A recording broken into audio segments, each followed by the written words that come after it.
ایک صحابی ہیں ایمان لانے کے بعد وہ کہتے ہیں یا رسول اللہ صلی اللہ علیہ وسلم، دو واقعات ایسے ہیں جو زمانے جہالت میں ہم کرتے تھے، ایک واقعہ یاد کرتا ہوں تو رونا آتا ہے اور ایک واقعہ یاد کرتا ہوں تو ہنسی آتی ہے۔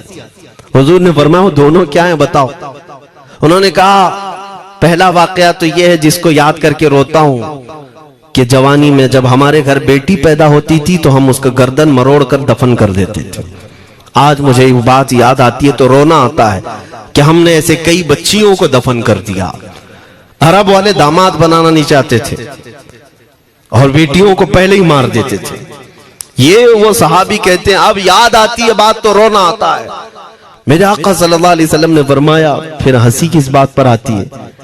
کہتے ہیں زمانے جہالت میں ہمارے خدا جو ہوتے جن کی ہم عبادت کرتے تھے تو جب سفر میں جانا ہوتا تھا تو آٹا گوند کر کے خدا بنا لیتے تھے، کیونکہ سفر میں جانا ہے اور ہر جگہ ان کو ساتھ میں رکھنا تھا خدا کو۔ وہ صحابی کہتے ہیں سفر کے خدا اور ہوتے تھے، ہوا کا الگ، پانی کا الگ، مٹی کا الگ، سب لے کر کے چلتے تھے۔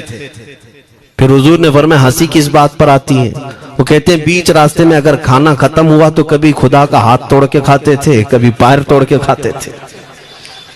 ارے میرے عزیزو 1400 سال بعد آج جب آپ ہنس رہے ہیں اس صحابی کو تو اس بات پر ہنسی آتی ہوگی۔ میں یہ بات صرف اس لیے عرض کر رہا ہوں کہ شکر مناؤ اللہ رب العزت کا۔